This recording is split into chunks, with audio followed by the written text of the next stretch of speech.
Good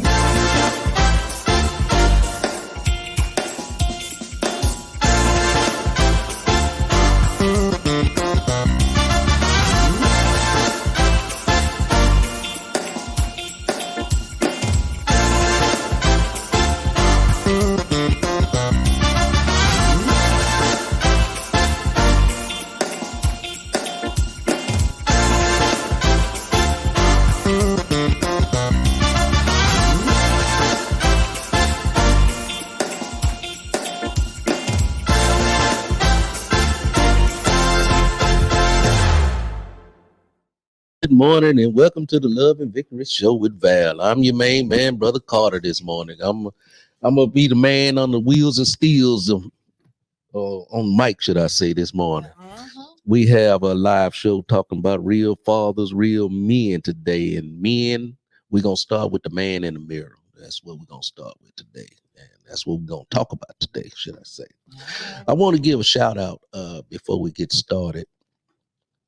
I got received a Teams call from Poland just the other day, and was telling me about the show and how much he enjoyed the show. So I want to give my man Vernon a shout out on the Love and Victory Show from all the way to Poland, calling in and checking in with us. We love you, man. Thank you for doing that. And stay safe. And I'm glad that you are still tuning in to the Love and Victory Show. Tell them people over there. That's why we got so many people worldwide. That's because of people like you. Thank you so much. God bless you. God bless you. We have Brother Justin B. Long on the show today. Brother Justin B. Long, tell people hello. We're starting the show all over again.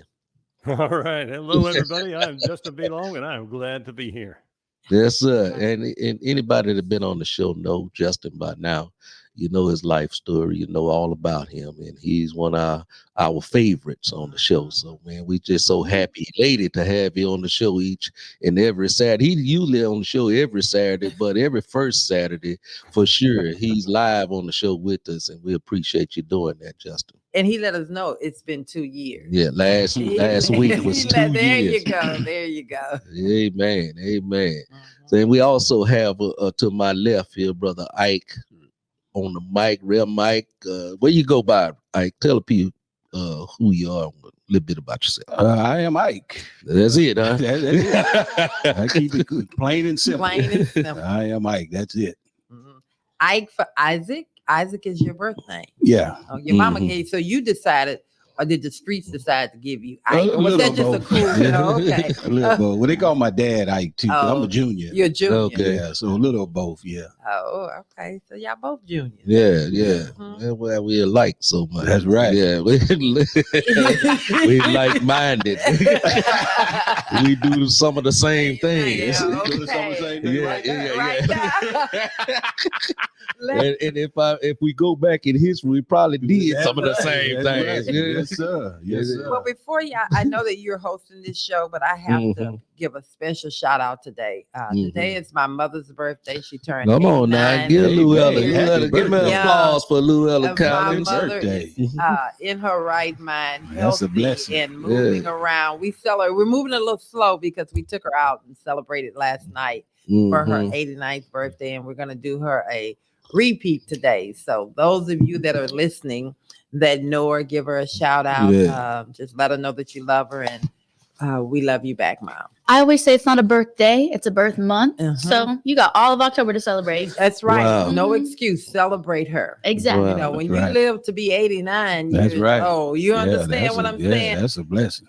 We got Is that reverend in the house. a female thing, or is that just a personal thing? Celebrate the birthday all month. I think it is kind of a girl thing. Yeah, that's a girl thing. Yeah. Well, I guess y'all just Because it's my birthday month also, but I ain't Me saying too. nothing. We can't until share, you- Brother Carter. So you get the day, I'll take the month. There you go.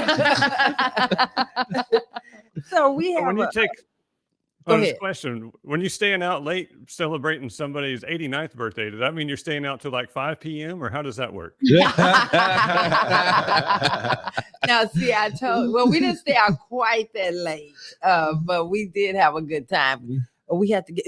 I'm gonna tell y'all what really happened. What happened? What had happened is that we went out, we had a good time. Of course, I had a couple Okay, of don't cocktails. put too much of my business in the street. I'm gonna put it out. Y'all know I'm honest. So Brother Carter know that I don't sleep continuously throughout the night. I'm up and down. And so he says, okay, here, baby, why don't you go ahead and take this what was that called? A leave. It's a PM. A PM. A leave. Well, y'all know, I said, no, I don't think so, because it's going to kick in at the wrong you time. You fell to the peer and pressure, I fell to the peer pressure. So it kicked in this morning when it was time to get up. So that's all I can do. I'm paying for it. So it's the men's show today, so I can sit back. All right. No, but I took the PM also. Well, so. yeah. But how did you sleep, though? Did you sleep any better? You know, my problem is I can't be controlled. So I'm still gonna peep up. Oh, Lord have mercy. Help of the day, Lord Jesus. As you guys know, I want to turn the camera to Abigail right quick here if we can, because she's been missing for the last 2 weeks. She's been on a European tour. So, Abigail, tell people a little bit about your tour there, and welcome back to the show. Thank you guys so much. It was weird to like be gone for so long, you know, but it was definitely like a needed break. Yeah. Where did you go? So I went to London and I went to Paris and I went to Amsterdam. Okay. And I really got to like, because the only other country I've been to is Mexico. And I went to like the super touristy areas. So it was just nice to kind of like experience other cultures and stuff like that. Yeah. And like other languages. And stuff like that. And the cut the crap, y'all know what I said about Paris. It was beautiful. It was gorgeous. It was lovely. Now, back in the day, when the 80s, when heard about Amsterdam, it was like the hash capital of the world. Yes. Is it still that like that? Yes. Okay. I liked Amsterdam. It's definitely, from my experience and my perspective, it was giving like college town. Like everyone there is partying. Yeah. Prostitution is legal. A lot of smoke in the air, huh? Oh yeah. Yeah. Oh yeah. And, like the second I walked out of the train station, I was like, what do I smell? Yeah. But it was awesome. It was really cool. And we went to like the countryside in Amsterdam too. So we saw the kind of like calm. But we also saw the crazy. Like, the party town. Right. Inside the city. Yeah. Right then. It was really cool. But I'm happy to be back. I was getting a little homesick. Yeah. I was like, I want to go back to the United States. Like, this is great. This is fun. But I like I like Houston. Now taking a tour, being away from home, it's always nice. It's good to do that. But for some reason, I need to get back home. Yeah, I get homesick, which this trip was a 10-day trip. And I, before I've always said like my cap is 5 days, like maybe a week. But like we were going so far that it made more sense to like stay for longer. Right. But I lasted pretty well because it was like I was doing a bunch of stuff. So I didn't really have the time to be like homesick. But I will say on that very last day, it was rough. Over. Yeah. Did you go up the tower in Paris? No, we didn't. You didn't go up the tower? We like 10 days sounds like a lot, but we had to cram a bunch of stuff in. Yeah, true. And there was like a line for that. And then we also, I like to go with the flow, and maybe we did that a little too much because some of the things you have to book more in advance. Right. And so like the tickets are sold out. And so I saw it. I took a bunch of cute pictures. Go follow me on Instagram. I was getting ready to say that. I think what she enjoyed more about her trip was her fashion exposure. Yes. So it was actually very good. So she was exposing her fashions, and they were really cute looks. So I don't know if y'all followed her. I really enjoyed it. All right. Congratulations. Thank you. Abigail taking a European tour, coming back to us here at the Love and Victory Show. Glad you had a good time. Me too. I'm so happy to be back. And we're happy to have you back. Yeah. All right. So let's get this show started here. We're talking about the man in the mirror today. Actually, before we get started, you got to do before we even do the acronym, Miss Carter has a big announcement. Oh. Do you want to talk about it or you want me to talk about it? I don't talk about it. Is she pregnant? I already have 5 kids? Yeah. You don't need another one. Right. Who's going to take care of it? Well, Ike's looking for a grandkid. Yeah, Ike, you gonna raise it? You say you looking for a grandkid because we don't have time for no children. But Miss Carter recently entered into the Fab Over 40 contest. All right. And we'll play a quick video. I don't want to give y'all too much information. We're gonna go ahead and play that video right now. If you know anything about Valerie, then you know she doesn't like to sit still for very long. So when an opportunity presented itself, she went for it. Valerie is now entered in New Beauty Magazine's Fab Over 40 competition. The winner will receive a glamorous 2-page spread in New Beauty Magazine, $40,000, and a dream spa vacation. Voting begins on October 9th, so help us win. No one is more fun, fierce, or fabulous than Valerie, so be sure to vote for her. Come again, when the voting starts? So voting starts this Monday, October 9th. Okay. And this competition is strictly on votes. It doesn't matter how many followers you have. It doesn't matter who you know, what you know. It is strictly on votes. So, and we really want Miss Carter to win. Yes, we do. Because she is fabulous, extremely fabulous. And she is over 40. And she is over 40. Barely. Yeah, barely. Only a day over 40. Yeah. And you know, she's one of the most fabulous people I know. So if anyone deserves to win this contest, I think it is Miss Valerie. Thank you. Right. And how are you gonna let them know how to go? Yes, so we're gonna post that on Monday to remind you all on our Instagram. So make sure you follow our Instagram at LV with Val. On that video, there's a QR code, but we also have the link in our Instagram bio. Okay. So I'm calling out my friends and my family. You guys, please Vote. vote. Tell your friends, tell your family, put it on your website, whatever you got to do. Help a sister out. That's all I'm saying. And I'm also going to do an update on Monday to our website that'll link straight to voting as well. Oh, So it'll be on the LV with Val website, but it'll also be in the link on our Instagram bio, LV with Val. Can we vote more than one time, or once you voted, it's over with? We can continue. I to vote, think but- you can vote more than once. Okay. I'll have to try it out when voting opens up. But you don't want to do too much because they'll like detect like It's you. fraudulent. You well, know you what I don't mean? want fraudulent, but I want to vote for myself at least over 40. Yeah. If you're gonna do it, spread it out a little bit. All Yeah. right. Okay. Now we can go That's right good. into Congratulations. Thank also. you. Yeah. Thank Fabulous over 40. That's good. yes, we're gonna we And want by the Miss way, Carter I to want win. to say you look fabulous on those picture shots up there on TV. Mhm. Well, thank you, buddy. Thank you. I always say Miss Carter's a Go, diva, girl. so you know we needed to show that side of her for the contest. So we can go right into our acronym now. And as you guys know, the acronym is here to set the tone for the show.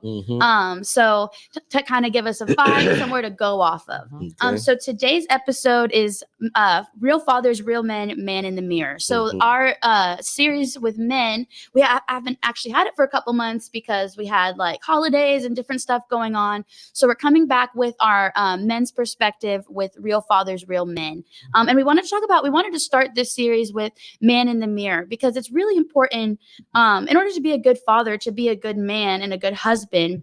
You want to set a good example, right? And you want to be the man you want your son to become and to be the man you want to see your daughter marry. And I think it really starts with yourself. If you want other people to be a certain way, you have to set a good example. So the acronym of today is example. So E is for empirical, provable or verifiable by experience, derived from or guided by experience.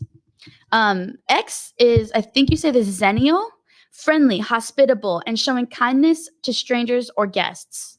All right. A is admirable, deserving of admiration or respect. M is motivated, driven and enthusiastic to achieve goals. P is profound, having deep insight, wisdom, or significance. L is loyal, faithful, and committed in one's allegiance or support. E is emotional, relating to a person's emotions. This is going to be a great conversation. Wow. I really want to hear it from a man's perspective.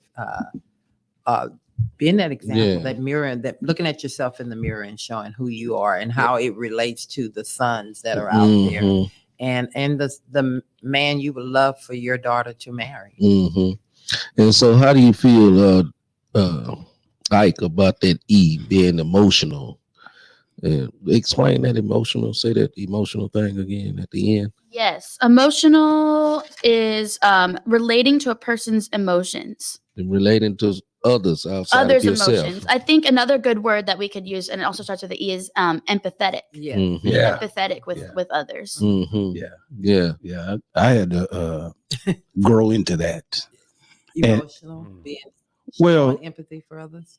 Well, because it came to the fact when I became a single father with my girls, and I tell people all the time, a man raising girls makes him a better man. And one of those things is you got to learn to be emotional because girls are different. Boys, you can be stern and aggressive, but girls, you got to be sensitive. You got to have empathy, and you got to listen. And so I had to learn all that stuff, which was good though. And it allowed me to be able to be that not just toward my girls, but toward other individuals as well. That's good. That's good. Yeah. I think a lot of times, and I know this, but I'm going to jump in. You're going to just jump in, child. I think a lot of times that part of men holding back on the emotional side, and I like that you said you had to learn to do that. Yeah. Because it's so important to connect with your girls, because girls really are. They love their fathers from the as soon as they come out, their dad. And so if you're detached from that emotional side, you're really hurting the girl more than anything. Yeah, but like I said, that's something you have to learn because we're taught differently. Yeah. My dad was totally different. Yeah. No. And I was living off what he told me. Right. Yeah. That's how most men was. I know it in our neighborhoods. Exactly. We were raised up to be like that, not to be emotional. Not to show no emotions. None of that. Right. Well, that's to me is part of what I think we have to change. Yeah, that's part of our dysfunction. Right. And what made it because when I never seen my dad cry because he was always so stern and assertive. But the first time I saw him die was when my wife died. And I saw him be emotional. And that made me feel like, I guess I can be emotional. So he was very close to your wife. But he did it because, I would think he would walk away and do it on his own, but he did it openly. Wow. And I had never seen that. My dad had never hugged me. Are you serious? No, not like that. No. That is, wow. Yeah. Justin, what you think about that?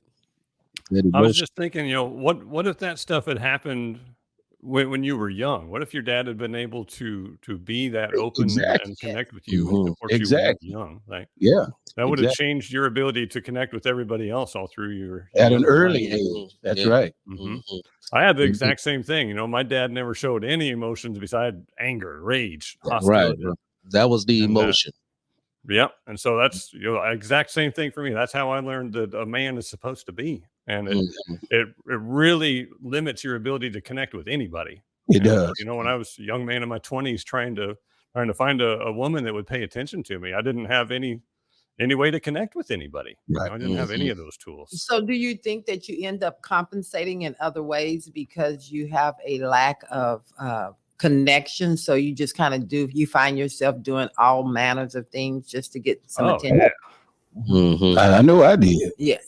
I know I did. Yeah. And I think it's basically trying to figure it out, trying to figure this whole thing out about how to be a man, how to be a father, because if you wasn't taught how to do these things. But I'm talking about just putting yourself back into the young man's perspective when you before we even get to be a father or a man. I'm saying just trying to navigate dating and how your perception of a woman is and how you interact with the woman.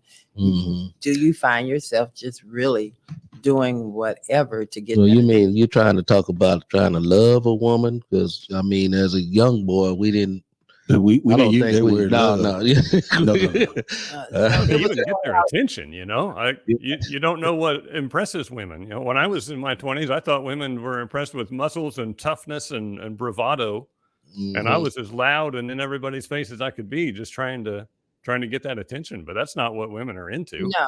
And I'm glad you said that, because, and the reason I was bringing that up, because it's sometimes the things that I think that a lot of young boys, young men are doing to get a woman's attention is actually a big turnoff. Because what a woman doesn't want is a man being extra, needing to be seen by just kind of. But I mean, if we're going back talking about in our adolescent, youthful days. But that's how we have to go back to, the man in the mirror. So we're going to start right there. What's the craziest thing you ever done to get a woman's attention? That's a good question. I like how you flip that. I remember riding my bicycle, and this girl, I wanted to get her attention. How old were you? Oh, we were kids at the 35. time. Yeah, 30 or so, yeah. And so I'm riding my bicycle, and I see her out on the porch, so I go to ride my bicycle with no hands, I was trying to, but took my hands off the steering wheel, and I'm waving, and I didn't see the car in front of me. And wham, I went. Oh, man. Oh, God. Yeah, she'd laugh, but I got her attention. Oh, God. Wow. So what's the craziest thing you ever done to get a girl's attention back in your adolescent, youthful days? Well, I can say I think I was probably about 21, and I've always been a big man. So I was in a club, and there was this woman that was looking extremely, extremely good. And I knew that, my game had to be real, real hard.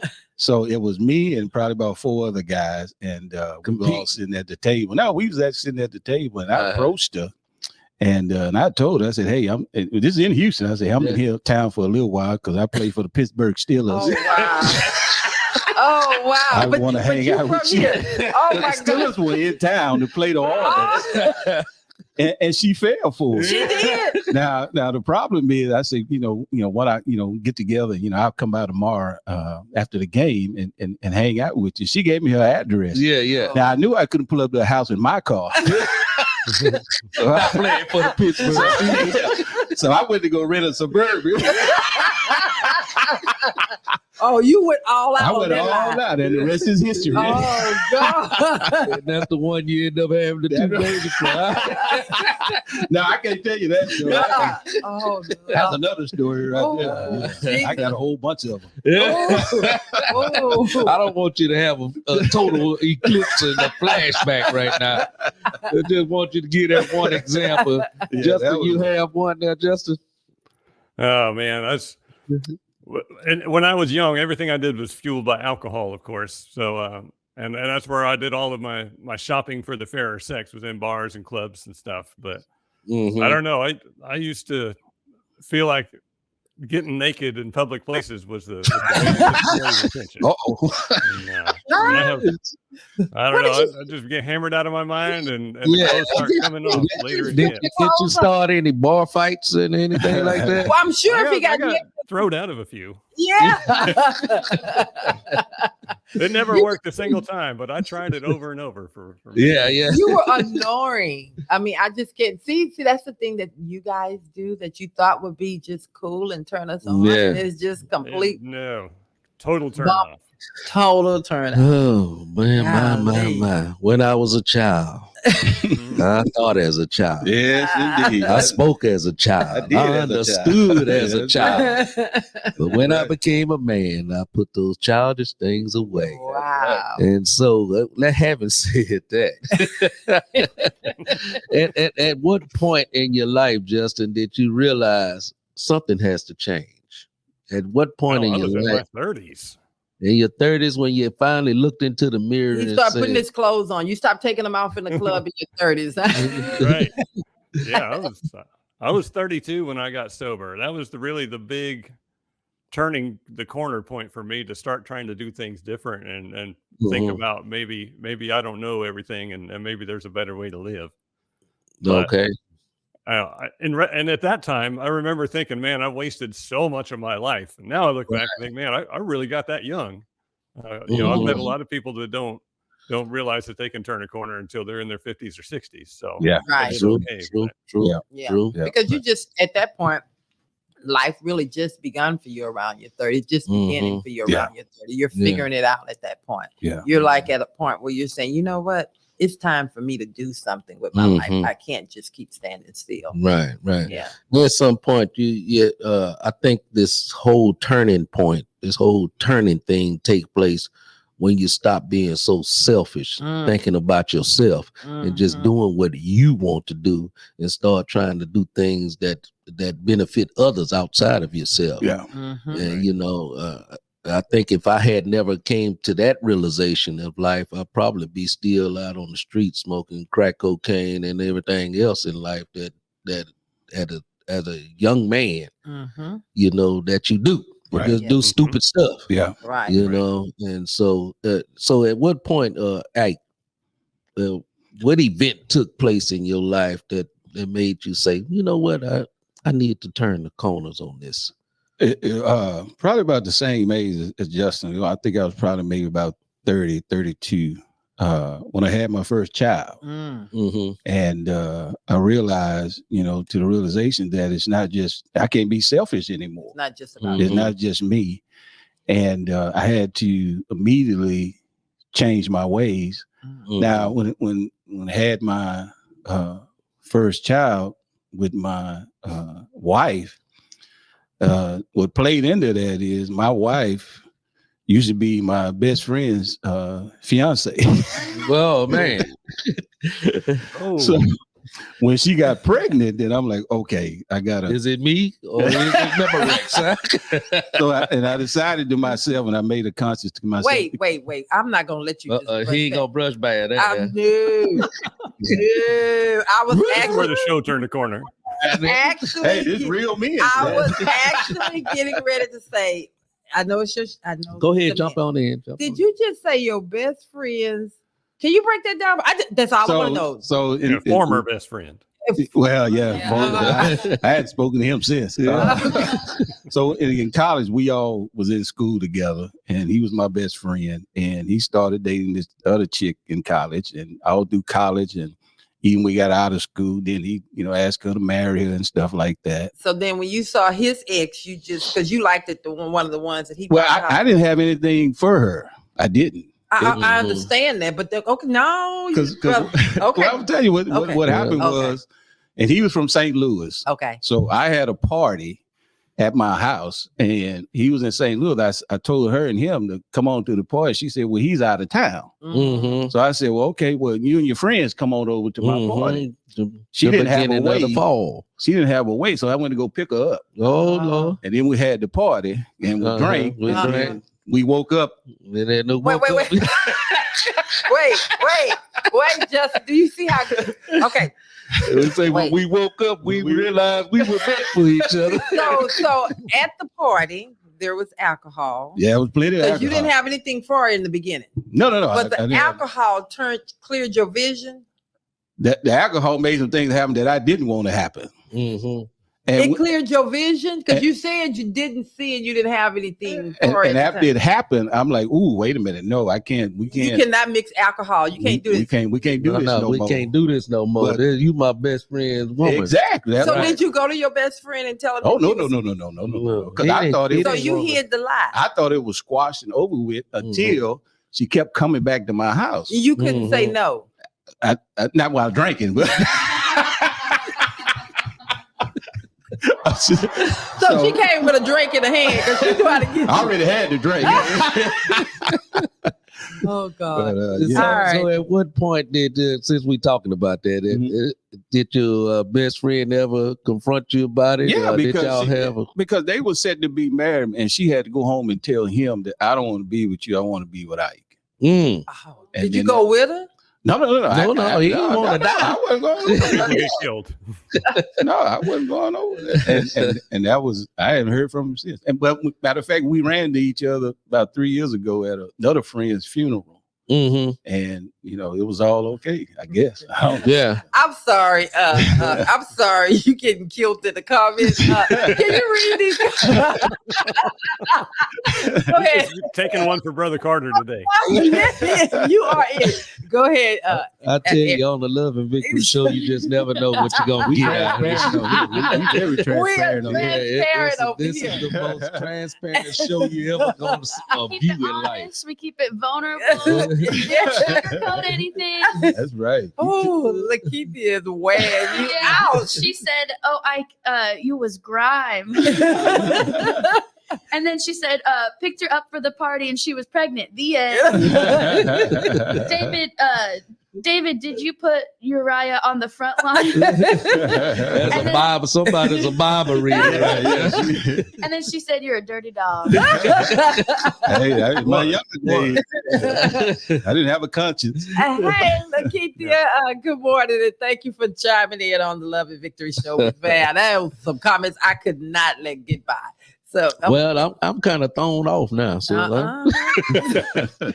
well, all I can say is, it's good for the soul when you can confess. Yeah. And just and then you end up marrying her. So you wasn't as grimy as most. You probably went in grimy, but you finished off. Then we ended up getting married and having kids. And it worked out. Yeah, and it worked out. So I have a good friend that always, she called it falling in, going into Virginia.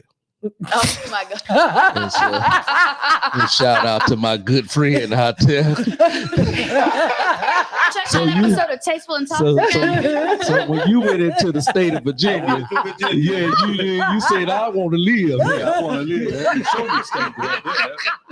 I'll ride it home. Oh, Lord Jesus. Abigail, you got something on that? I had a question because you mentioned, that like kind of your perspective changed on being a man when you had daughters. Mm-hmm. So do you think, and Justin, feel free to take this one on too.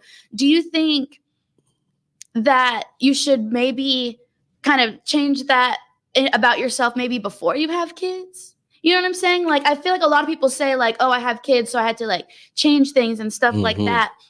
But like, how can someone like, do you think you should go into parenthood? I get what you're saying. You know what I'm trying to say? I get what you're saying. Maybe you can word it a little bit better. Yeah, I get what you're saying. Because, but at the truth of the matter is, sometimes it take drastic things to happen into your life before you can actually realize that you're in a bad place and it's something you need to change in your life. Like you need to hit like not a rock bottom, but like you need something to give that serious wake up call. Yeah, serious reality. Yeah. And I think that's simple what physics. Yeah. An object in motion tends to stay in motion until acted upon by an outside force. Come on now, until something happens in your life that forces you to open your eyes and look around, you're just going to keep going in that direction. Right. Yeah, and I think when you're growing up as a youth, you experience some things, not always perfect. You don't want your children to go down that same path, right? And you want to try to lead by example as much as you can. So they'll be not going around those difficulties and times that you had as well that you overcame, but you try to protect them from that. But don't you also feel that when you are honest about those things with your children, it actually makes the relationship better? I agree. It definitely helps them from, and I think that's I think you do a disservice to your children when you want to just paint this rosy picture. Oh, I agree. I agree. They're not going to come talking to you when they find themselves in life situations. That's right. That's right. Because my daddy, he never said, and he ain't never been through nothing like this. Right. So how is he going to see me if I'm in this situation? I can't go to him. But I think we're living in a different culture today versus the culture. No, I think it's still some parents that do that. I mean, it was more prevalent back in the day with our parents. They kept the secrets. But I think that's true. But I do think that there are still some parents that really want to have a perfect picture because they want to keep that image up. And so, it's kind of like what happens behind these closed doors. We keep it here, and the children are really looking at you guys like you're fake. Well, a lot of children, if you reared up in your home, especially our generation of children, but we seen be post Christian life. Okay. I don't think the children don't remember the thing who you was back then, just because you Yeah. just living this life that now. you're living right now. Right. You know, I still have memories when I was 5 years old. You know, I can go back that far. As far as memory is concerned. Yeah. And so I know my daddy wasn't this preacher all his life. That he is, right. You know. Right. And so if he's unwilling to really talk about it and be honest and realistic, you're still sitting there saying, okay, this is your journey now. Yeah. But are you relatable? Yeah. And that's a good question to come up with. Go ahead, Justin. You had something there. No, I was just going to say it's important to teach your kids that it's okay to make mistakes and show them how to work through that. You know, like my parents never did that. And so I felt like I had to hide and lie and make excuses anytime I made a mistake as an adult. Like you got to teach your kids how to walk through being a human being. Right. We're not perfect. Nobody is. No. Yeah, you know, and I'm going to go back to what you were talking about. A lot of parents today still will not admit that some things happened in their past. That, you know, if you even bring it up to them, they'll be telling you, no, that didn't happen. That didn't happen. Yeah, it happened. Yeah, it happened. Just heal yourself. It was right there. Yeah, heal and, yourself. You know, and you have to be vulnerable enough to just admit you're wrong. But sometimes I don't know. I thank God I'm different. If you bring something to my memory that I did, I think I'm open enough to say, I messed up. I know I messed up. I did that. Yeah. And I do apologize for that. I wasn't in my right mind. Oh, I guess I was in my right mind at that time. Even when you were a kid on the bicycle, you riding without your hands on the handlebars isn't what impressed the girl. It's when you hit the car and fell off and had that moment of being vulnerable. Yeah, that's what the girl liked. You know. Yeah, it's the same thing with your kids. Yeah, right. They want that same thing. Questions and comments? We have a comment from Lakeithia. Lakeithia, hot on the mic today, huh? I think this is a nice contribution. She said, "My mama acted like it was all a dream. No, lady, that was real." And I hear that a lot actually when people say that they, mention something to their parent, like, "Oh, remember when this happened?"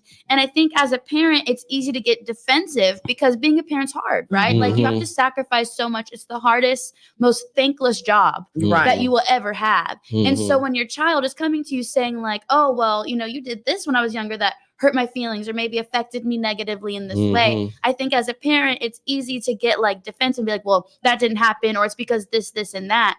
But I think what makes someone a good, and I'm not a parent, right? But I think what can maybe mend that situation, what a lot of people don't want to do, especially to their children, is apologize. Yeah, there you go, right there. And say, I'm sorry. I'm sorry. And explain, I'm not a perfect person. Like you said, just be very forthcoming about your past and what has happened, and then say, I'm sorry that it affected you. And I hope that going forward, we can mend the situation as much as possible. And that taps into that last emotional. And that's a difficult pill for a lot of men to swallow. Right. Yeah. And try to admit that I was wrong about something. Yeah. My dad told me he was wrong. I can't imagine how I would even handle that. Yeah. Coach Bree has a great question up here on YouTube. You want to go ahead? Hey, Coach. Hey, Coach. Good morning. She said, "What advice do you all have for young men about expressing their feelings? There's this common misconception that men need this hard exterior, and I disagree with that." Yeah, I do too. What advice? Well, first, I'm gonna say this before I say that. These young men are just too emotional, should I say, today. Easy. Wow. I think we're teaching our young men to be a little more sensitive and emotional than, I understand the need to be attentive to your feelings or whatever. But I think there's somebody. Y'all thinking, y'all please on the mic over there. Reel him in. What it is, there's a time and a place for everything. for everything. You know, young men, yes, you need to be emotional, but there's a time and a place to show your emotions. Yeah. To actually be a man. Yes. You know, like you just can't openly be emotional. You know, unless there's an emotional situation. Right. You know, like, if there's a death in your family or something like that. So or you're they can't cry or feel something unless it's a death. No. Like I said, I was saying, unless you go through something, like you hurt or your girlfriend left, it's okay to show that emotion. Yeah. But again, there's a time and a place. To show that emotion. Yeah. Okay. So my question. So if you at home by yourself and watching the movie and it get touchy, that's all right. That's all right. That's all right. Yeah, that's all right. So if you're we need to answer all parts of this question. Okay, Coach go back Bree, to and the then question. I'm gonna come back. Yeah. Justin, you got anything to add on here? Because y'all save him. Yeah. Okay. But I think it's important for everybody to remember, young men and the people around young men, that it takes a lot of time. Like, we're slow learners. It takes a lot of time for a guy to figure all this stuff out and figure out how to put all the pieces in the right proportions in the right places. And for some of us, that happens in our 20s. For most of us, it doesn't happen until we're in our 30s or older. So, and almost 40. And still working on it. Some never get it. Right. But I think you got to give young men some grace, because they're trying to find their way into all this stuff. And when you're trying to create a system, you tend to overcorrect. And when you're trying to, I need to have more emotion in things, and so we go too far that direction. And then like finding that balance, it takes time. It just takes life experience. And you don't get life experience until you've lived it for a while. And then it depends on, your home. Right. What kind of emotion is being showed in your home. Right. Because that's the starting point right there. Right. That you can, be emotional at certain times in certain places, because that emotional is in the home. So there was none in my home when I was coming up, especially not from dad. No. But the good thing is you did have dad in the house. I did have dad. That taught you this sternness about yourself. Yes, he did. And so many homes coming up, young men are coming up with just mamas and sisters. That is true. That's true. And so they're kind of extra. They get the feminine side. Right. They connected to that. Yeah, exactly. And you can see how the way they dresses and all that kind of stuff. Yes, sir. Well, I'm gonna leave that alone. Okay, go ahead. I just wanted to say, from like the perspective of a child too, like I think when you put up this exterior that like, oh, I don't have emotions, or like I'm this perfect person, your child doesn't see you as like a human. Right. You know what I'm saying? And I'll tell a really quick story. My college graduation was a really big turning point. I'm lucky enough to have two fathers in my life. I'm gonna stop you real quick, but I want you to finish. This is the men's show. Now you're supposed to ask questions to the men, not actually give statements. I take after Miss Carter. I take after Miss Carter. There you go. I train well, Donna. So continue though. And so a big turning point was the night of my college graduation. My father didn't really step up in the way that he was supposed to, and left me feeling very disappointed. And I had a bunch of people at my house, and everyone was asleep, and me and my stepfather got a chance to really talk. And he's not like some big macho man by any means. Like, he doesn't put on that exterior, but I had never seen him cry. And like, for the first time, like, we cried together, and it was like a really big emotional night for me. And then after that, like, all of the things that kind of went wrong in my youth, like I saw him as a human, and I was like, and I felt so much closer to him because I didn't have you connected. I connected with him, and I only had to see him cry the one time to know, like, okay, he has emotions, and he does feel things. Yeah. And so it made everything that I was ever like resentful of, like, it made it just fade away. Okay. Wow. Well, I don't want to thank you for the comment there. I don't want to brush past Coach Bree's question here. So if we could go back to that and the first question she asked. She said, what advice would you give to, let me pull it up again. There we go. It's up right there. Okay. What advice do you all have for young men about expressing their feelings? And the second part, I think I touched on that first part, and there's this conception, this common misconception that men need this hard exterior, and I disagree with that. All right, I'm gonna let Justin jump on that one. If you the second part, Yep. I think that all of society tells young men that they need the hard exterior. And it's some guys are naturally tough. You know, out of every 500 boys, one of them's going to be an alpha male. Most of them are not, but they're all trying to live up to this expectation of things that, you know, half of them just, that's not who they are. Right. And I was one of those boys. I was, my mom didn't allow me to play any sports because she's afraid I would get hurt. I was a bookworm. But still, when I grew into a teenager, I felt like I still had to be the toughest guy in town, like all the other toughest guys in town. And so I started trying to present this persona of someone that I was not. And the older I got, the harder it was to maintain that. You know, I grew into my 20s still holding on to that. I went into the Army pretending like I was somebody that I wasn't. And I think that's so unhealthy. I love that you use the word pretend. And that goes back to what I was saying earlier. Sometimes guys feeling the need, thinking that they're giving the woman what she needs, you know, I like him being cool, or you know, he's walking around. Is it that he giving the woman that, or he trying to make himself feel like he? Well, that's what I'm saying. He thinks that he's giving the woman what she needs. In fact, you're giving the total. They're giving the total opposite. There's some other comments in here. And I think for the most part, it's difficult, should I say, as a young person, not just a young man, but a young person, to be authentic about yourself, because you really don't know who you are. Right. As a and young if you don't have anybody in your life telling you that who you are is okay. Right. When you don't feel right about yourself, then you feel like there's something wrong.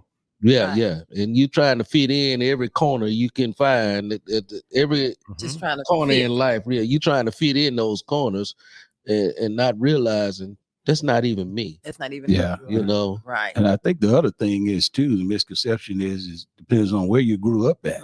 Because in my neighborhood, you know, it was a whole different type of atmosphere going on. The young men, you know, and men, you know, you wasn't supposed to be soft. You had to be hard all the time. You're gonna find yourself. You get ran over. You can find If you could, someone take some of these comments. Sure. Anna, your mic is on. All right. So Coach Bree saying, yes, the pretending is very real. And that everyone needs to manage their emotions, says Lanita. Hey, good morning, Nita. I also like that she said that she thinks that it goes both ways, that females need to do the same thing and show proper emotion at the home, in the home. I think that now that's a very good comment, because I think that that plays a big part on what's happening and what the children are seeing as well. It's not just about the father always; it's also about the mother. And on that note, we're gonna come back and we're gonna take a little small break here, a little pause for the calls, and then we'll come right back to you with more topic on more conversation. The man in the mirror. Oh. All right, we're back. Did y'all enjoy that music? I tell you, that music is it just gets all in my soul. Get into your soul. How can they listen to the music, Miss Carter? They can listen to the music 24/7 on LV with Val Radio. Click on that app and you can just listen to some good music like that all day long. All day, every day. That's right. That's right. There you go. On the Love and Victory. All right, we're back to the show. Wow, Coach Bree had raised up a huge question about the man in the mirror there, and let's put that question up again. What Coach Bree had to say there. Perfect. I got that pulled up. Anna, do you want to go ahead and read that one? Yes. So Coach Bree is saying, why is it so difficult to just be you? Be you. We conform to the world way too much. Wow. Justin, you got anything on that one? I do. It's because all of our input tells us there's a certain way to be.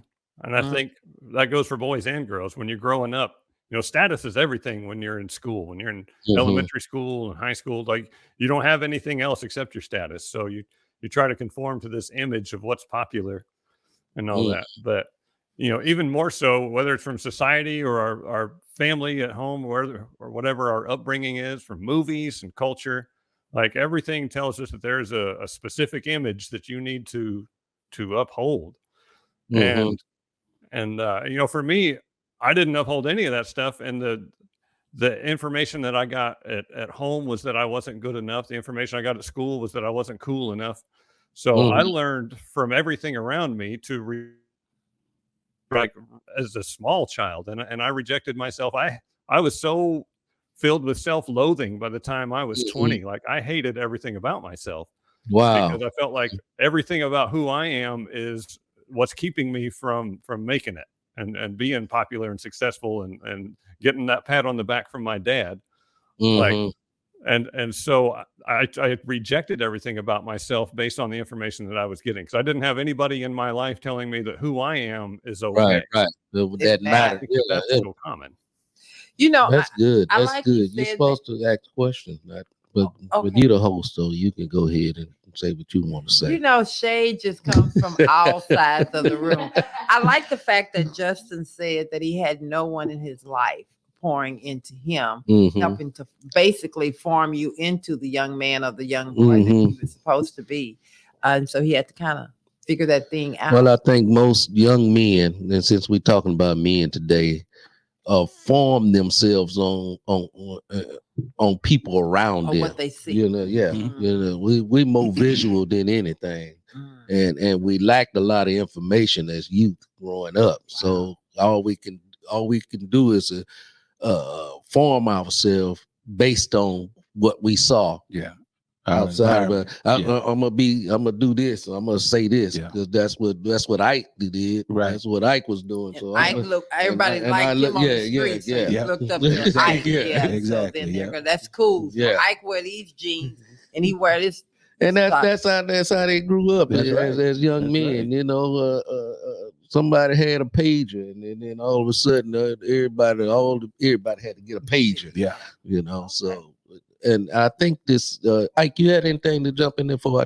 You was right. You was on the right level. I was just saying it's all due to your environment that you grow up in. Because as a young man, when I was growing up in the hood, that's all I saw was hood stuff. Hood men with 40s in their hands, and pages, and this and that and the other, and rims, and that's all that I saw. Yeah, and of course, I wanted to do the same thing. That for you showed success. Exactly. Okay. Coming up in our time, when you saw movies on television, all you knew was to be a pimp. That's right. That's right. But that's all that was on how TV. They portrayed the black man. You had to grow up and have you plenty of pros in every area code. Yeah. Okay. How do you Cadillac? How do you recover from your mistake? Okay. How do men? That you asked me the question. Yeah, I'm answering your question. Yeah. How do you recover? And I'm when I heard the word conform, when I hear words, it brings me back to scripture. And so this is how I react to, when I hear words. And it brings me back to Romans 12 when I hear that. One of my favorite passages I used to speak on prior to last month about being not conformed to this world or the things that you see, but be ye transformed by the renewing of your mind. And until we get to a place as young men and older men and older women, should I say women just alike, all we know is what we know. Your environment. Right. That's all we know is what we know. And at some point, if you don't try to transform your thinking, move forward in your thinking, you will stay as a child, a little boy, or that little girl. There you go. You know what I'm saying? Yes. Am I making sense? Yes, no, you're absolutely right. Am I making sense? But how do you? Well, you answered the question. That's how you recover from your mistake. Yeah. You first have to know that you have to admit, should I say, learn that in the 12-step and program. You have to see, because in order to admit, you got to recognize that there is a problem. Yeah. So you have to see the problem. You have to, right. And a lot of people don't never see or recognize or even admit that there is a problem because it's a normalization to what you're doing in your world. Yeah. And so when you wake up, like like when I was that little boy riding that bike and hit that car, I had to wake up. Yeah. I had to open my eyes at some point. And just like the men on the panel here also had something that took place, transpired in their lives, and they had to rejuvenate their way of thinking. Yeah. You know? I think you get tired of being tired. Yeah. You get tired of being tired. And for me, you know, I got into a place where, and we talked about it earlier briefly, that I was the author of my life, but when I gave my life to the author and the finisher, come on now. That's when everything started to change. So that went back to my thought of the day. Yeah. So you changed the story in your. I changed the story. Exactly. In your book. There you go. You were the author. You became. I was the author, but I had to go to the author and the finisher. Come on now. To make things happen the way they were supposed to happen, because we all set on a pattern that God wants us to be on. Yeah. But he lets us have our own choice and free will to do what we want to do, and we do, and I did until I've realized that okay, I'm the author of this, but if I just build a relationship with the author and the finisher, then he will guide me through where I personally need to be. Go. Yeah. I tell you, Coach Bree is in here. What Coach got to say? She got another question for us. Coach Bree is giving y'all what she's gonna give y'all when she's in person. Come on, Coach Bree, what's she saying? All right, she's saying, with all of that being said, when did you all decide to make a change and no longer conform? Come on now. Coach Bree, you are my, That's you know what, today question. you really helping me out over here because we can't dance around it. When did y'all decide, men? Okay, I start off, you know, as a back in the 80s. Okay, I was a former drug addict, and I did all matters of drugs. You know, I don't want to elaborate and glorify the drug use in my life, but I did do that in the 80s, and so in the 90s, that's when the change took place, because I hit the bottom. I was at a place where even though I had a home to go to, I didn't want to go to the home anymore because I was just that low in my life and shame of myself, and I found myself almost like that prodigal son, should I say, eating with the swine of life. And I happened to look up, and when I looked up, and the father told me, you can go home, son. You can go home. You tired of being, you sick and tired of being sick and tired now. That's and it's time for you to turn it in. You've been calling on me. You've been calling on me. Now you at that place. It's time for you to go home. And so in 89 is when I picked my head up and went to my mother and told her to take me to the VA hospital. And because I need to change this. The narrative need to change. I'm being the author of my own life. I don't want it to finish like this. And so here I am today. Amen. Love and Victory Show. Amen. Looking good, have all my teeth in my mouth and all that. Amen. Praise the Lord. Praise the Lord. You know, I love him for just being transparent about that, because during that whole journey, I was a part of that life. And one of the things that I love so much about Lawrence, he was always about, he never wanted to bring that to anybody. Horror on nobody. You know, he protected that was my me. heart. That was not he never put what he was doing in front of me. He never put it in front of his brother. He wanted to protect us from that. He knew it was a horror. And a lot of people that are experiencing drugs and in drugs, they bring people into that world with them. And I'm just grateful to God, to you, that for you, because you, as much as I loved you and wanted to always be a part of your life, you never took me through that journey. And so I'm glad to hear you be transparent and say what you are. You know, you were sick and tired of being sick and tired of being sick and tired. Yes. So Coach Bree, I hope that I vowed to kill you if you ever touched any of that crack cocaine. I told my brother that also. If I ever hear you was out there messing with this boy, I kill you on the spot. Well, we don't promote violence on the Love and Victory show, and we don't want to be monetized. I don't mean but he of a meant that. I don't mean of a physical death, Yes, though. but he really meant that. So, wow, thank you, baby. All right. I hope that answered your question there somewhat. I think Justin and Brother Ike might have a different perspective or something that happened in their life that made the transformation. Yeah, for me, it was I got to a situation where I was looking at some serious time, and I was actually sitting in the Cass County Jail, and worried. Yes. So I scared for the first time. I was scared straight. Boy. I was like, ooh, and I didn't want to get comfortable, And then I called my mom, and I was telling my mom. I asked my mom, you will be able to get the bail money? My mom said no. And my mom said, not this time. I can't do it no more. And what she told me is, she said, son, there's a calling on your life. There's a Bible in there somewhere. Read somewhere in there. Yeah, read Psalm 91. And I didn't, when my mom get talking like that, I didn't want to hear that. But as soon as I got off that phone, I found a Bible. There was another inmate that had a Bible. And I turned to Psalm 91. It was the middle of the night. I'm up all night reading Psalm 91. And a week later, I had to go to court. I was looking at 6 to 10 years. And the judge said probation. Wow.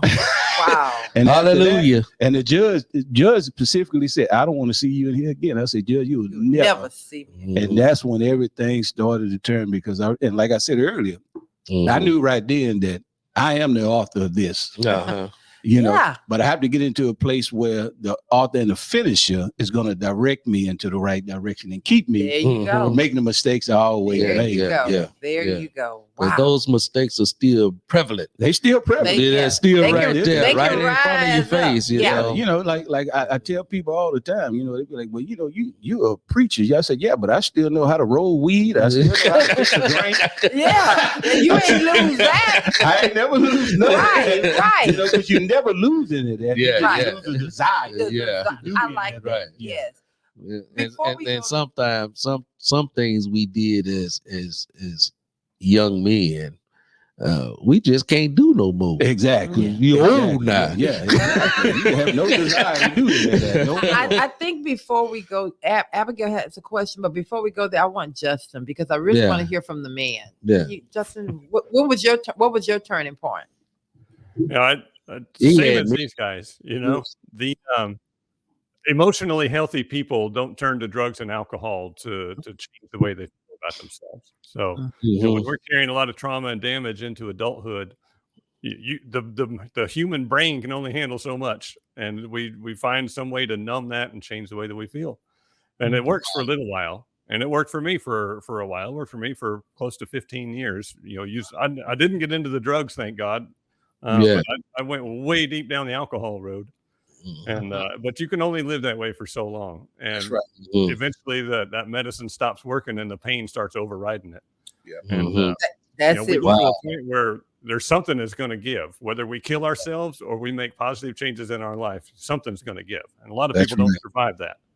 But I'm very fortunate that I did. That's why we love you on the show, man. You have a way of just putting things in perspective, man. That I love the way you just line things up with your words there, Justin. So we appreciate you on the show, man. Yes. Really. Well, I appreciate that. And now, Abigail, I'm sorry. No, that's okay. I had a question. No, wait.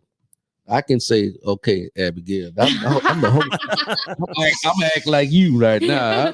Am I the host of the show? You are, baby. I'm going to play my position. I'm sorry. I'm just being petty.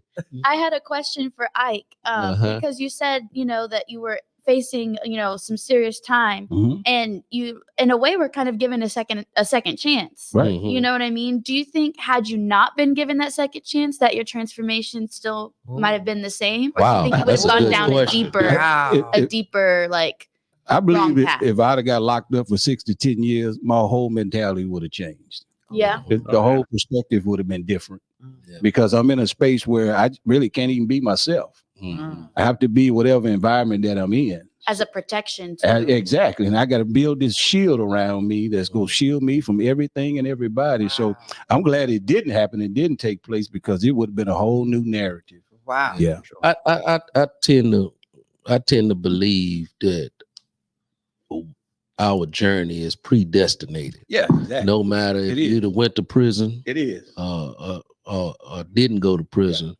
Yeah. I imagine that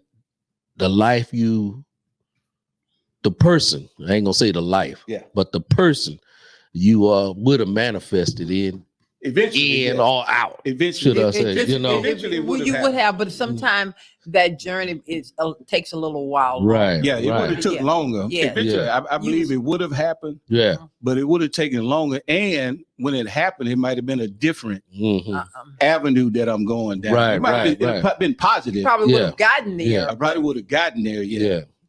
You would have had a whole lot more trauma to overcome too, just from living in jail. And a whole lot more healing because now I got this shield to heal me from that wall is you come in there with that emotional thing. Exactly. You have to, now you're surviving for your life because any sign of weakness, they're coming for you. Exactly. Right. And that's hard to overcome that. It is. Yeah. This is good conversation here. It's good conversation. You got a question? I have a question. Shoot. Do you think as men, you guys tend to always want to give advice, but why is it so difficult sometimes for you all to take your own advice? Or do you take your own advice? You mean give advice? You give advice. Men can give advice to others on what they can do to make their life better. Right. But do you find it difficult to apply those same principles to your own life? Yes. Wow. You talking to the preachers out there right now. Well, we all got a little in that stuff. So do you want to take that, Brother Carter? You talking to the preachers out there because the preachers know how to tell everybody about somebody and to live a better life, how you can live a better life, but chooses to do opposite of what they're saying. But do you think that is a preacher thing, or do you think that that's a man thing? Because a lot of times men want, this is just from a woman's perspective, a man just wants to fix something. You guys like it to be, what is the problem? Let's address it and move on.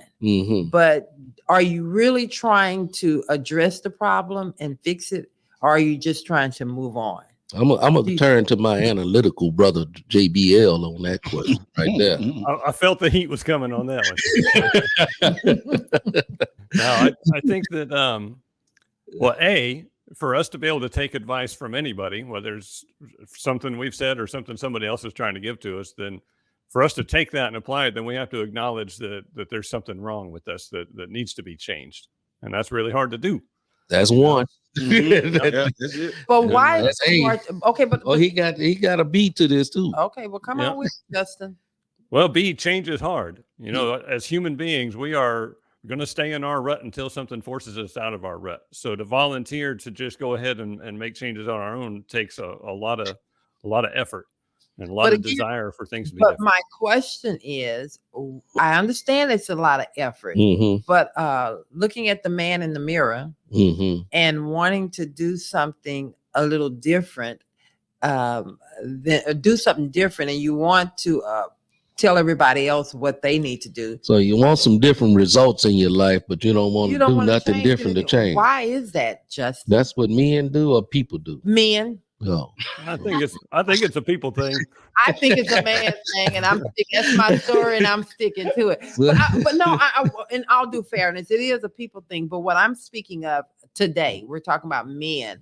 Why is it so easy for you guys to give advice but not take it? And I really want you all to be honest with this, because you guys, it's almost like you take every situation and you're tinkering on your little car. You want to fix the car, you want to have it look a certain way or be a certain way, but why aren't you willing to fix that thing in you? You must not be uncomfortable with how it is. Oh, like if I'm comfortable with how I am, you can beat me up about it all day long. But until I get to the point where it's uncomfortable for me, well, like why would I change it? See, I like Justin. That's why you're on the show. That's why you're on the show every first Saturday. Okay, Ike, I'm gonna ask you, what is it? Why wouldn't I take some my the own same advice that you Mm-hmm. give to someone else? I don't know, because and as a preacher, I'm very transparent, as y'all know, Mm-hmm. and so I'm not going to advise you nothing that I would not do. Okay. Even as a preacher, I can preach to you all day long about what the Bible says, Mm-hmm. but I can tell you I don't do everything that's in the Bible. Mm-hmm. So my advice is very transparent and straightforward, and I live by that. Now you got people advising a preacher to live another way. Mm-hmm. If you understand what I'm saying. Okay. They view of what a preacher's supposed to be. Exactly. You're supposed to do this. You're not supposed to do that. You're not supposed to do this. But again, as Justin said, we're all humans. Mm-hmm. No matter what level you're on in your Christianity. I know preachers that have been preaching for 60 years and still do things contrary to the word, to what the word says. Yeah. I don't think you're going to find any at all that doesn't do something. That's and if they do it, they're doing it behind closed doors. Mm-hmm. Where they think that, and that goes back to the kids really knowing what's happening. That's why they don't see you as being transparent. Is that the reason why the PKs are the baddest children? Because they see their daddy up there on Sunday morning saying this and saying that, but when he get home, he's doing something different. I think that does play a lot into the psychic and what that does to the preacher kids. Yeah, because you're wanting me to I have to go and poll you here. Mm-hmm. Right. But when you're in here, you're mistreating mama. Yeah. You're mistreating other young ladies, or you're saying one thing, but you're doing something altogether different. Right. And so, having said that, before you go there with Coach Bree, I think it's the title of our show is The Man in the Mirror. Mm-hmm. And as men, and we're talking about men today, man in the mirror. You can look in the mirror, but are you really looking in the mirror? That's deep right there. Yeah, that's deep right there. You can look in the mirror. Right. You can see you in the mirror. Right. But do you really see you in the mirror? And that's what we have to address as men, I believe. I love you saying that. I love that, because you're saying, are you really seeing, or are you just trying to brush over that? Well, you don't like when when you're looking in the mirror, you're just looking at the external portion of yourself. Yeah. And so we're talking about today is looking in the mirror, seeing the internal portions of yourself. Oh, wow. And so when we get to that place, we can, if we don't see the internal portions of ourselves, we'll never recognize that there's something we need to change. Oh, we can look in the mirror and see that you don't got some help on the LV. I need to shave this off to get this off. But what am I shaving on the inside? Oh my God. To make myself a better man? And that's where that transformation take place in our lives. What the book of Romans I always talk about all the time. So in your leisure time, read that. Romans 12, verse 1-3. Wow. Abigail, what you got over there? We'll have Anna read a couple comments from Coach Bree. She kind of answered the question that Miss Carter had asked. Why do we feel like men are so forthcoming about giving advice, but are kind of struggle sometimes to take advice? So go ahead with that, Anna. So Coach Bree is saying that she thinks it's a pride thing that for most men and women, and that you can definitely see you in the mirror, but it takes courage to dig deep and change the things you see from the inside out. Yes, I definitely agree. We're with on the same how page there, Carter Coach. said. Yes. Come on, Anna, you want to elaborate a little bit on that? Yes, sure. I was recently talking about change, and I'm like, if you're not willing to see yourself truly in the mirror, and if you're just looking at yourself superficially, instead of with empathy and realizing that, wow, I'm not proud of myself right now. I'm not proud of the person I see in the mirror.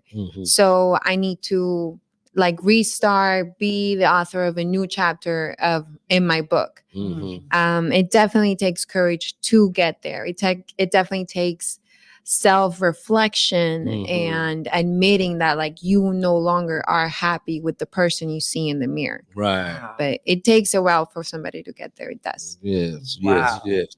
That is good. I You think- have anything? Well, I think we're down to the final thoughts. So, Brother Carter, You have anything to add to what Anna baby, said right there?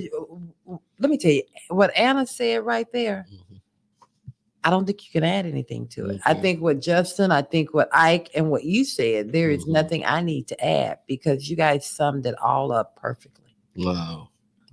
So, as always, when you're having a decent conversation, A decent. Y'all just had a decent on the. I would never say. Let me tell y'all something. Is that a bad word? Baby, he said all y'all having this men's conversation. Yeah. Y'all want people to tune in on a decent. That's minimal. That's minimal. That's minimal. So decent. What we have today?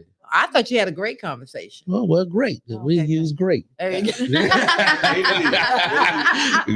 what it is. I think I had a great conversation. Yeah. It was very insightful and in depth conversation that we had today. But like every other Saturday, it come to this point where we have to close. Yes. And I have my main man, Brother Ike, over there. He have another show that he's doing from 10 to 1. And so we got to get him out of here. So we're going to close the show and have our final remarks and words and comments about the conversation about the man in the mirror. So I'm going to start with you, Brother Ike. You in the building today. Give us your final thoughts and tell the people how they can find you. Yeah, for all the young men and women that are listening, just continue to be the author of your situation and turn to the author and the finisher of your life to lead you and guide you into the direction that he has willed for you. And you will be successful in the things that God wants you to do. I am Ike, owner and operator of Gospel Comedy Entertainment, also owner of Gospel Music Entertainment.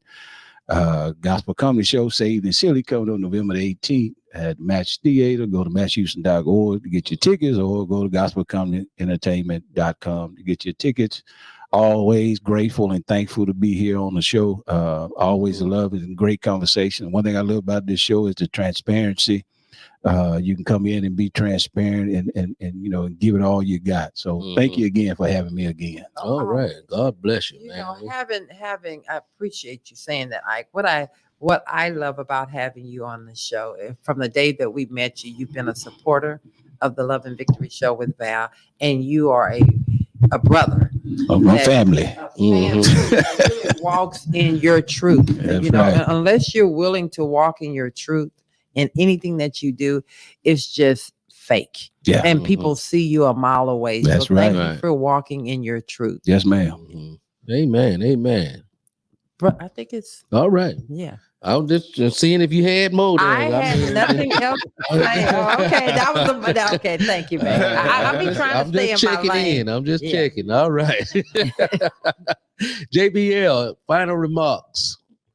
I think that it's recognizing that there's some challenges in ourselves that we need to address is important, but it can be so complicated because we're complicated beings, right? Like it's not as simple like, oh, I just need to change this behavior or this belief. So whether you're going through an addiction recovery or not, there's a book called A Gentle Path Through the 12 Steps by Patrick Carnes. And that is a workbook. It's a framework it took me about 1.5 years to get through it, but it's going through just answering a series of questions, and going through that process, I learned everything that I know about myself, because it gives me structure and framework. And like, I have to think about, how do I think about these things? And how do I think about those things? And by the time I got to the end of it, I had an understanding of who I am and who I want to be and what I need to change to get there. So I think finding some tools in your life to help you recognize what those things are about yourself that you want to change is really important. So I just want to put that out there as my final thought. And if anybody wants to catch up with me, I am at jboydlong at Facebook and Instagram, and you can find all of my books on my website at jboydlong.com. And that's all I got. It was a great conversation today. All right. Thank you for being on the show, man. Both of you brothers are very powerful young brothers, old brothers, should I say. Old school over here. The young is over. Yeah, that's good. You have anything? I do. As the host of The Love and Victory Show. I absolutely enjoy, and I'm so happy to be back having the first Saturday of the month from a man's perspective. Every time I get to sit and be the co-host, I learn something. I know it's hard for me to kind of tamper it in because I just love everything about the Love and Victory Show with Val, just being transparent. But this conversation was everything for me because I love for a man to just open up and own his own stuff. And I think you guys do it so well. You make it very easy for a woman to understand where you are, where you're coming from, and what it's going to take for us to heal in a relationship. So thank you. All right. God bless you. Man in the mirror. That's what we talked about today. The man in the mirror. Let me tell you something about the man in the mirror. Keep looking at him. Keep looking at her. There's always something, even though we have come to a good place in our lives, there's still room enough to continue growing. Yes. And so don't ever get stagnant in your growth. in your life of where you think you have obtained everything you need to obtain. And so there's constantly growth need to be made in all our lives. So what, baby? the man in the mirror. I'm thinking about the man in the mirror right now. Don't give up on him. Don't give up on him. I know some of us are not where we want to be in life, but let me tell you something. You have the answer to the question inside of yourself. All you have to do right now is act on it. Act on the questions that you're asking yourself, and then you'll get yourself to a better place. I love that. We love you. And until next Saturday. You can catch us every Saturday Every Saturday. Love and Victory Show with Val. Live. From 8 to 10. Live. Every Saturday morning. Yes. Until YouTube, Facebook, all of it. How they can find us? LV with Val. LVwithVal.com or the LV with Val app. At the app. Check us out 24/7. 24/7. Until next time. We love you. Bye.